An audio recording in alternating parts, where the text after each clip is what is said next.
믿을 줄지요. 그분을 보기 위해 따르네. 평범한 목수이신 그분 앞에 모든 무릎이 꿇어 경배하네. 모든 문제들 하나하나 죽음까지도 힘을 잃고 생명의 근원 되신 예수 이름 앞에 모든 권세들 굴복하네.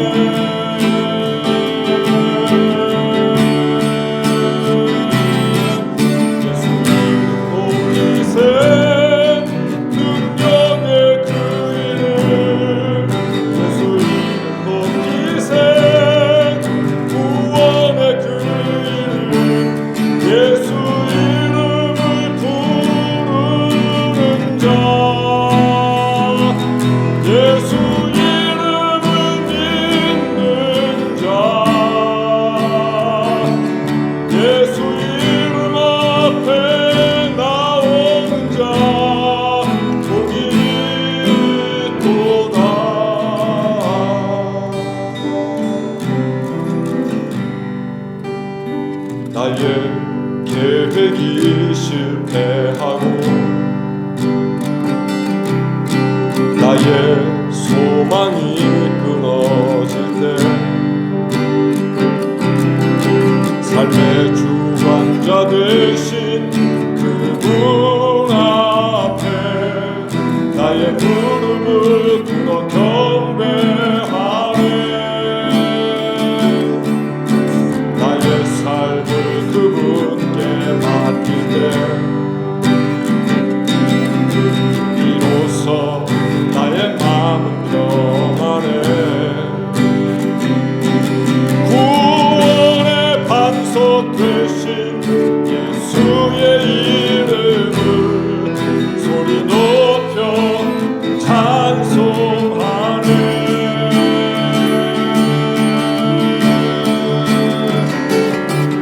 예수 이름 높이세. 능력의 그 이름 예수 이름 높이세. 구원의 그 이름 예수 이름을 부르는 자 예수 이름을 믿는 자 예수 이름 앞에 나온 자 복이 있도다.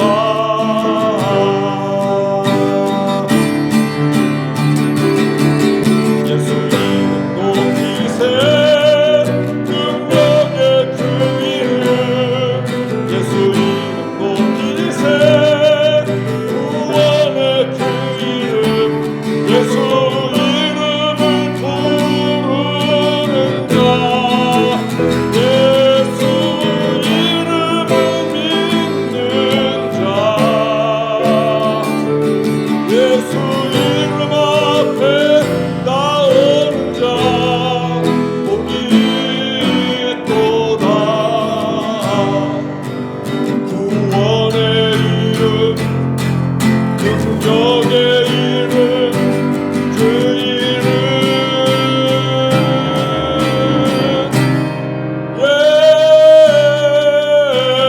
예수.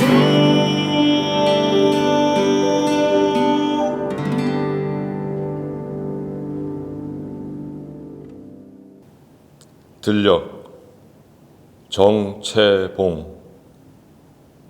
냉이 한 포기까지 들어찰 것은 다 들어찼구나. 내 잎 클로버 한 이파리를 발견했으나 차마 못 따겠구나. 지금 이 들녘에서 풀잎 하나라도 축을 낸다면 들의 수평이 기울어질 것이므로. 세상의 그 어떤 생명도 소중하지 않은 것이 없습니다. 우리가 자풀이라고 여기는 바랭이 그리고 괭이밥 모두 다른 동물들에게 유용한 약초처럼 사용되죠. 개들이 소화가 안 될 때 풀을 뜯는다 하는데 그 풀이 바로 바랭입니다. 그리고 고양이가 소화가 안 될 때 먹는 풀이 바로 괭이밥입니다. 그렇게 우리가 잡초로 여기는 바랭이와 괭이밥은 어떤 동물에게 좋은 약이 돼 주는 거죠. 또 우리가 집안에 들어온다고 성가셔하는 개미도 땅속에 굴을 뚫어서 대지에 공기를 공급하는 역할을 합니다. 그리고 징그럽다 여기는 지렁이도 역시 소화하는 과정에서 좋은 토양을 만들어내기도 합니다. 갯벌로 가게 되면 아주 많은 칠개들이 갯벌 안에 구멍을 뚫고 살아서 그 갯벌에 공기를 공급하고 또 짱뚱어들은 여러 가지 유기물들을 먹고 생활함으로 해서 갯벌을 더 건강하게 만들어줍니다. 자연에 있는 그 어떤 생명도 제 역할 다 하지 않는 것이 없습니다. 우리 사람 사는 세상도 어떤 사람이나 다 소중한 가치가 있습니다. 더 중요한 사람, 덜 중요한 사람은 없습니다. 생명을 가진 모든 것은 소중합니다. 이 무덥고 힘겨운 날씨, 사람만 힘든 게 아니라 풀도, 나무도, 새들도 모두가 힘듭니다.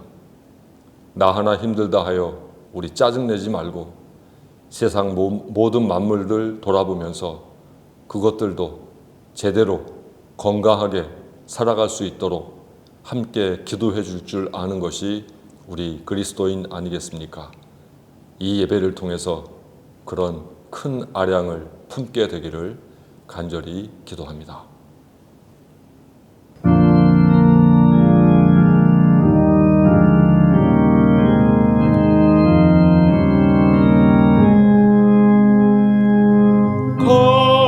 값비싼 향유를 주께 드린 막달라 마리아 보시고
하나님, 염소뿔도 녹는다는 대서 나흘 뒤로 하고 세파에 지친 나그네에게 시원한 샘물 내어주시는 아버지께 나왔습니다.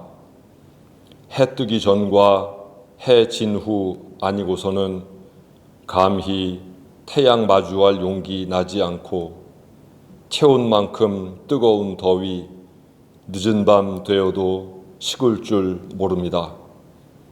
생명력 강하다 소문난 쑥과 구절초조차도 입 말아들이며 위기에 대처하고 부지런한 개미들도 바깥 출입 삼가며 고통스러운 나날 견디고 있습니다.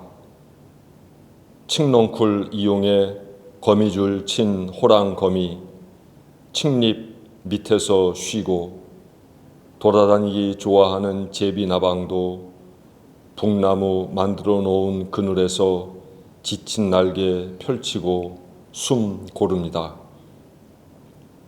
모든 생명들 지쳐 쓰러지지 않고 이 인고의 시간 잘 버티게 해주십시오. 하나님, 이 뜨거운 절기, 기쁨으로 맞는 또 다른 생명들의 모습, 저희에게 큰 희망입니다. 느지막이 꽃 피운 대추나무, 꽃마다 콩알 만한 열매 매달아가고 두려워할 것 없다 말하며 든든히 선 대파, 머리 위에 풍성하게 꽃 피웠습니다. 장마에 대비해 마디마다 뿌리발톱 내밀어 땅 디뎠던 옥수수, 임무 제대로 수행하고 있음 알리며 긴 수염 내려뜨리고 물가에 선 개복숭아 열매 진분홍색으로 익어가고 산기슭에 선 돌배 열매 주먹만한 크기로 달콤하게 녹익고 있습니다. 일찍 심은 오대벼에는 벌써 하얀 벽꽃 피어 참새들 눈에 들고 더위 먹었을 때 쓰디쓴 약 되어주는 익모초, 층층이 난 가지마다 빼곡하게 꽃 피웠습니다. 향긋한 내음 품은 미나리, 살고 있던 웅덩이 물 마르자 하얀 꽃모자로 치장하고 머리순으로 길게 뻗기만 했던 칡줄기에는 예쁜 보랏꽃 피기 시작했습니다. 만물의 주인이신 하나님, 저희도 어떤 상황에서든 낭망하지 않고 주어진 삶 묵묵히 살아가게 하소서. 지금이야말로 신앙이 필요한 시간임을 알아 오직 믿음의 주요 온전케 하시는 예수 그리스도만 바라보게 하소서. 모든 일에 감사하라 가르쳐 주신 예수 그리스도의 이름으로 기도합니다. 아멘.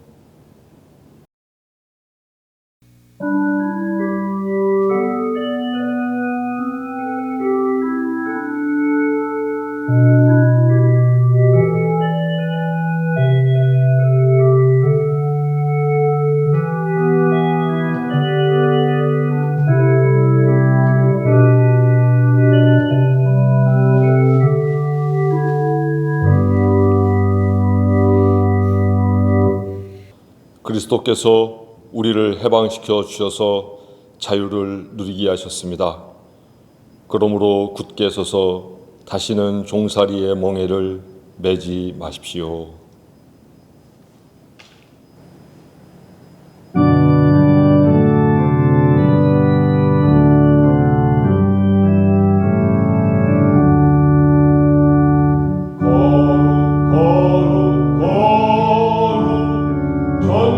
전능하신 주님, 이른 아침 우리 주를 찬송합니다.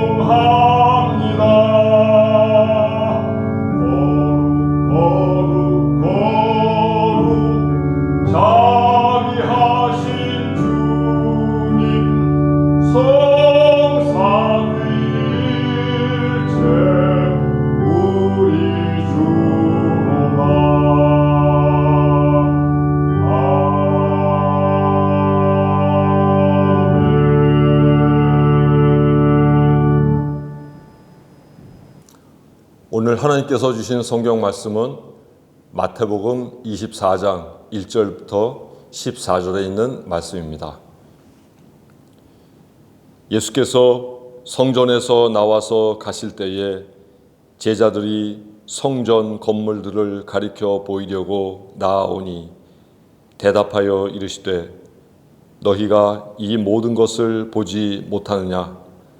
내가 진실로 너희에게 이르노니 돌 하나도 돌 위에 남지 않고 다 무너뜨려지리라.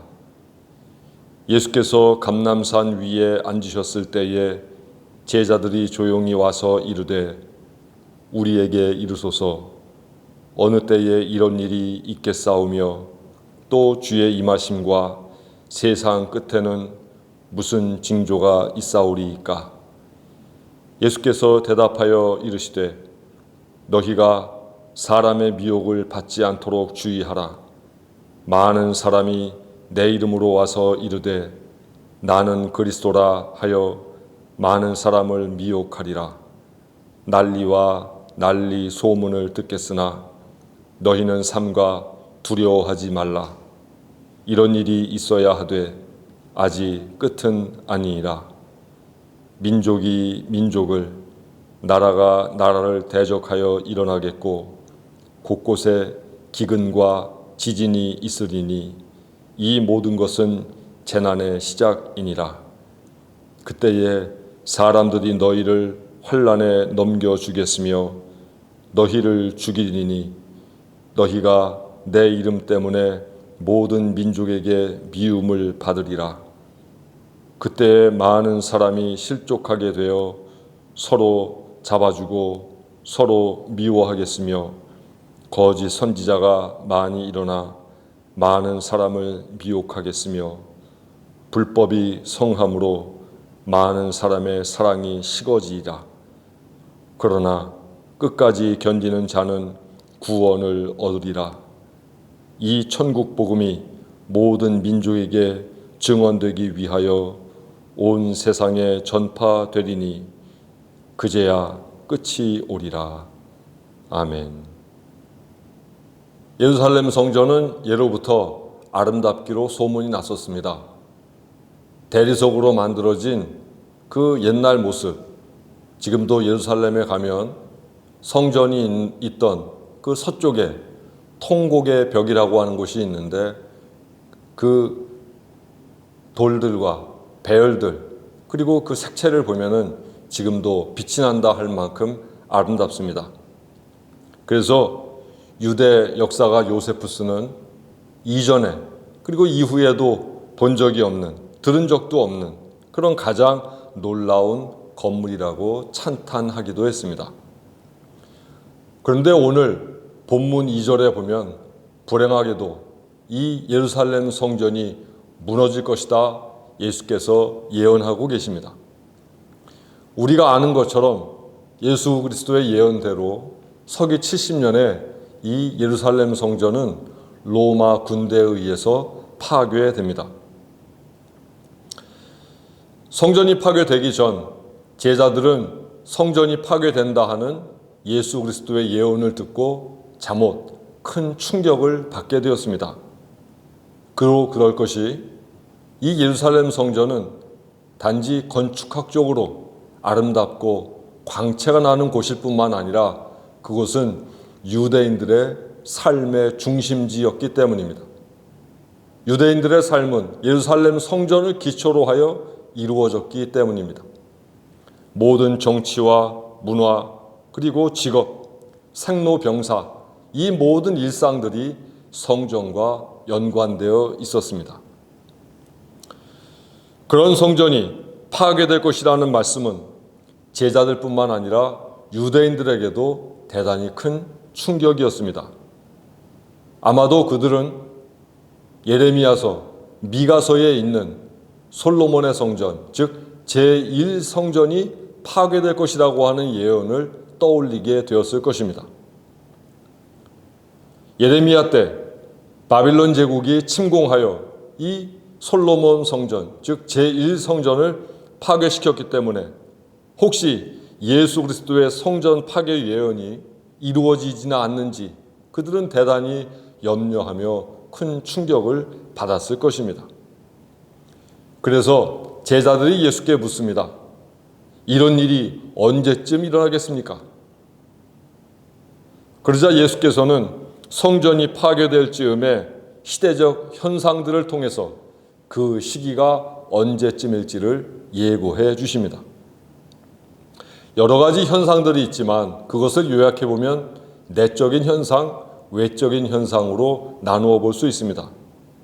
먼저 외적으로는 민족과 민족 간에 그리고 나라와 나라 간의 분쟁을 겪는 시기라고 말씀하셨고, 두 번째는 내적인 현상으로 사회 전체가 갈등에 휩싸이고 그리스도인들에 대한 반감이 높아지고 또한 공동체 정신이 사라지는 때라고 이야기하셨습니다. 예수 그리스도 당시의 유대 사회가 바로 그런 모습을 갖고 있었습니다.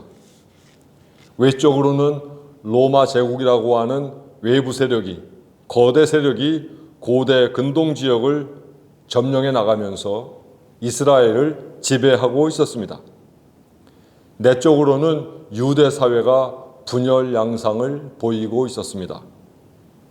사회 경제적으로 보면 피라미드 구조에 유형을 지니고 있었기에 소수 부자들만 잘 살고 대다수 중층인들과 하층민들은 대단히 어려운 살림살이를 이어갈 수밖에 없었습니다. 요즘 우리 시대와 마찬가지로 빈익빈, 부익부의 사슬이 계속해서 이어지고 있었습니다.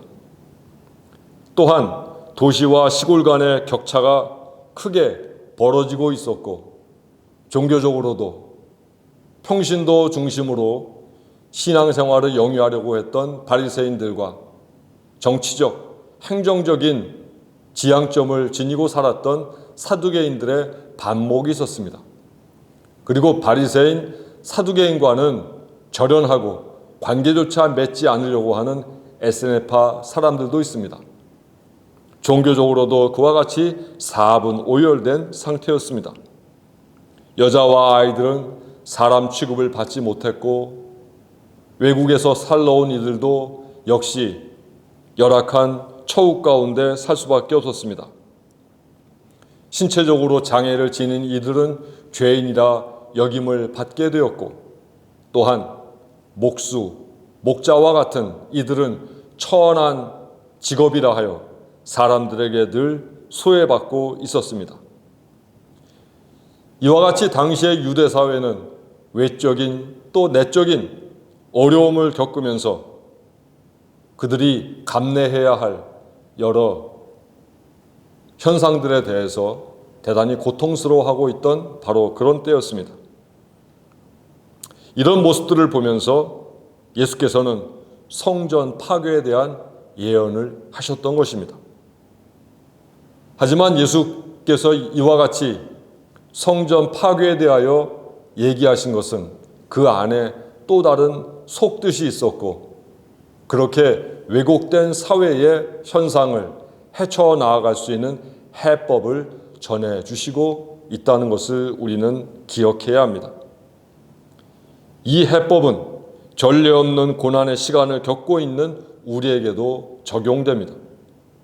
그래서 이 말씀이 오늘 우리에게도 여전히 유효한 것입니다. 시대의 양상에 대하여 해법을 내놓으신 예수 그리스도의 방안, 그 첫 번째는 8절에 등장합니다. 8절에서 예수께서는 이렇게 말씀하십니다. 이 모든 것은 재난의 시작이니라.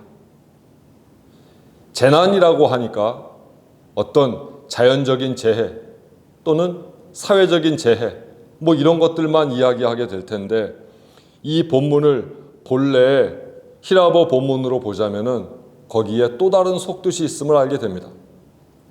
재난이라고 번역된 히라보 오디는 사실은 그것보다는 더 먼저 임산부의 해산의 고통, 산통, 진통을 의미하는 단어입니다. 그래서 새번역 성경에 보면 우리 개역 성경처럼 재난의 시작이라고 번역하지 않고 진통의 시작이다라고 번역을 하고 있습니다. 즉, 이 모든 사회적인 고통의 시간들이 단지 고통스러운 재난의 시간이 아니라 어떤 새로운 가치와 시대를 낳기 위한 진통이라고 예수께서는 바라보고 해석하셨던 것입니다. 어머니가 자식을 낳기 위해 목숨을 걸고 견뎌내는 심적인, 신체적인 그 고통, 그것을 예수께서 언급하신 겁니다. 오딘이라고 하는 이 히라버는 상징적으로 새 시대로 나아가기 위한 고통의 과정이라고 우리는 이해해야 합니다. 예수께서는 외적인 그리고 내적인 것으로 나타난 위기, 더구나 유대인 사회에서 삶의 중심인 성전이 파괴된다는 것 모두 유대인들이 회개하고 삶에 대하여 반성하고 왜곡된 사회 구조 그리고 종교적 인식을 바꾸기 위한 일종의 해산의 고통이라고 설명하시고 있습니다. 요즘 우리 마음도 아픕니다. 사회가 다 무너진 것만 같습니다. 온 지구촌이 다시금 일상을 회복할 수 있을까 염려스럽기만 합니다. 그런데 예수께서 알려주신 바에 의하면 우리가 겪고 있는 이 위기도 어떤 새로운 시대, 새로운 가치를 경험하기 위한 일종의 해산의 과정이라고 볼 수 있다는 것입니다. 이 고통스러운 과정을 통해서 우리는 우리 삶에서 더 우선적인 것이 무엇인지를 알게 됩니다. 해서 우리는 우리의 가치관을 새롭게 재정립할 수 있게 될 것입니다. 또한 이기적으로 나만 살아가는 그런 개인적 생존이 아니라 어떻게 하면 공동체 전체가, 어떻게 하면 지구촌 모두가 함께 살아갈 수 있는 상생의 길을 찾을 수 있을까 서로 고민할 수 있는 그런 출발점이 될 것입니다. 산모가 겪는 큰 고통 속에서 태아는 저항력을 얻어 더 건강하게 자라납니다.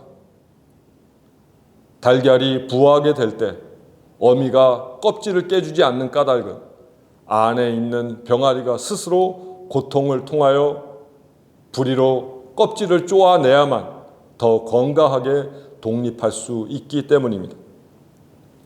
미시적으로 보면 지금의 위기는 대단히 고통스럽고 불필요하게 여겨질 수도 있겠지만 거시적으로 보면 이 위기는 더 나은 세상, 더 좋은 시대로 가는 일종의 통과 의례의 과정이라고도 볼 수 있습니다. 그래서 예수께서는 성전 파괴라고 하는 이 고통스러운 사건을 역사 발전으로 나아가는 해산의 고통이라고 언급하시고 있는 것입니다.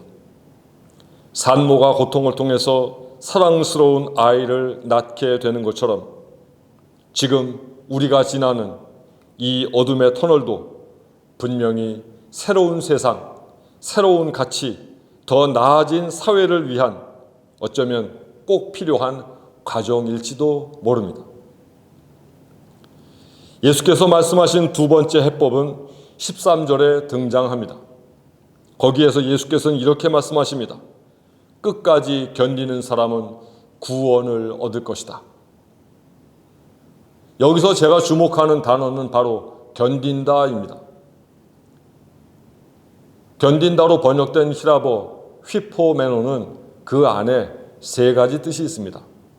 첫 번째로 오늘 번역된 대로 견딘다는 뜻이 있고, 두 번째로는 남아있는다, 남아있다, 머문다 라고 하는 뜻이 있습니다. 그리고 세 번째로는 기다린다는 의미가 있습니다. 끝까지 견딘 이가 구원받는다는 말씀은 아프게 다가온 해산의 고통을 끝까지 참아내고 자신에게 부여된 삶과 신앙의 자리에서 끝까지 남아있고 하나님 선물로 주시는 새로운 세상을 끝까지 기다릴 때에 하나님께서 우리에게 자유와 해방과 그리고 구원을 가져오심을 다가오게 함을 의미합니다. 우리 인생은 대단히 유한하고 짧습니다. 하지만 하나님의 섭리는 영원합니다. 신앙인은 내게 주어진 이 삶만은 바라보는 것이 아니라 하나님의 시간도 역시 고려하면서 살아가는 존재입니다. 작게 보면 지금 우리가 겪는 고통이 크게 보여도 하나님의 눈으로, 하나님의 시간으로 보면 지금의 이 순간은 역사를 발전시키고 세상을 더 낫게 만들어가는 또 하나의 과정입니다. 하나님의 눈으로 볼 때 지금 우리의 현실은 이 또한 금세 지나가게 될 것입니다. 따라서 우리 그리스도인은 끝까지 견뎌내야 합니다. 포기하거나 절망하지 말아야 합니다. 버틸 줄 알아야 합니다. 자신에게 부여된 삶과 신앙의 자리에서 끝까지 남아 있어야 합니다. 끝까지 남아있는 사람이 진짜 주인입니다. 그리고 더 나아진 세상을 끝까지 기다릴 줄 알아야 합니다. 언젠가 고통은 끝나고 언젠가 우리에게 좋은 미래가 올 것임을 믿으며 살아가야 합니다. 그리스도인의 또 다른 말은 기다리는 사람들이기 때문입니다. 하나님께서 우리를 구원해 주시리라 약속하셨습니다. 우리는 그 약속을 믿고 견뎌내고 남아있고 기다리는 사람이 되어야 합니다. 뮤지컬 서편제의 테마곡처럼 불리는 살다 보면 사라진다고 하는 곡이 있습니다. 어떤 이유가 있기에, 어떤 조건과 환경이 맞기에 살 수 있는 것이 아니라 하루하루 견디고 남아있고 기다리다 보면 그 하루를 또 살게 되고 그 다음 오는 하루가 어렵고 힘들 때 다시금 견디고 남아있고 기다리면 또 다른 하루를 살 수 있게 된다는 겁니다. 그리스도인은 바로 그러한 저력 및 힘이 있는 사람들입니다. 그렇게 내 인생에 어떤 특별한 기쁜 황홀경 같은 그런 일이 벌어지지 않는다 해도 그저 이것이 내 삶을 더 진작시키는 하나의 과정인 것을 기억하면서 끝까지 견디고 끝까지 남아있고 끝까지 기다릴 줄 알 때에 살다 보면 사라지는 인생 우리가 살아갈 수 있게 될 것입니다. 사랑하는 원천교회 교우 여러분, 낭망하지 마십시오. 또 절망하지 마십시오. 의기소침해지지 마십시오. 살다 보면 사라집니다. 그리고 우리가 끝까지 견디고 끝까지 남고 끝까지 기다리게 되면 하나님의 구원이 우리에게 오게 될 것입니다. 조금만 더 힘을 내시고 조금만 더 참아 주십시오. 기도하겠습니다. 하나님 아버지, 연약한 인간인 까닭에 고통스러운 순간이 찾아오게 되면 금세 세상이 끝날 것 같은 느낌에 휩싸여 버리는 약한 저희이지만 오늘 말씀을 통해서 저희의 마음과 신앙 굳게 붙잡아 주시니 참 고맙습니다. 주님, 이 위기의 세월, 이것도 역시 하나님의 뜻을 펼치기 위한 과정임을 믿게 하옵소서. 이 과정을 끝까지 견디고 부여하신 자리에 남아있고 하나님의 구원을 기다릴 줄 알게 될 때 우리에게 놀라운 믿음의 능력, 삶의 힘이 솟아난다고 하는 것 늘 믿으며 살아가게 하옵소서. 저희의 삶과 함께 하옵시고 성령의 권능으로 저희와 동행하여 주옵소서. 예수 그리스도의 이름으로 기도합니다. 아멘. 다 같이 평화 인사 나누시겠습니다. 여하간 끝까지 견디겠습니다.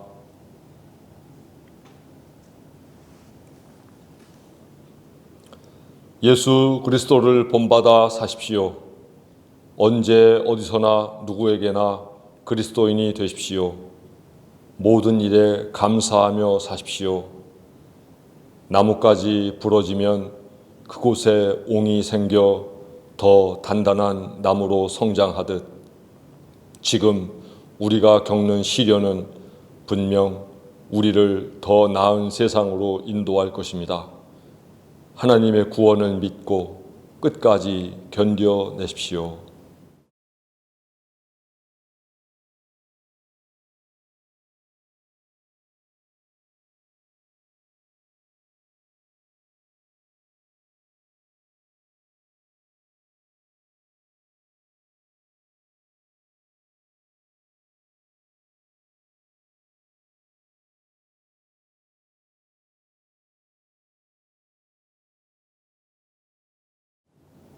지금은 우리 주 예수 그리스도의 은혜와 하나님의 크신 사랑과 성령의 교통하심이 그 어떤 절망의 순간에도 결코 꺾이지 않고 오직 믿음의 주요 온전케 하시는 이신 예수 그리스도 바라보며 신앙 안에서 믿음 안에서 저력 발휘하며 살고자 하는 원천 신앙 공동체 모든 교우들 머리 위에 지금부터 영원토록 함께 하시옵기를 간절히 축원하옵나이다. 아멘.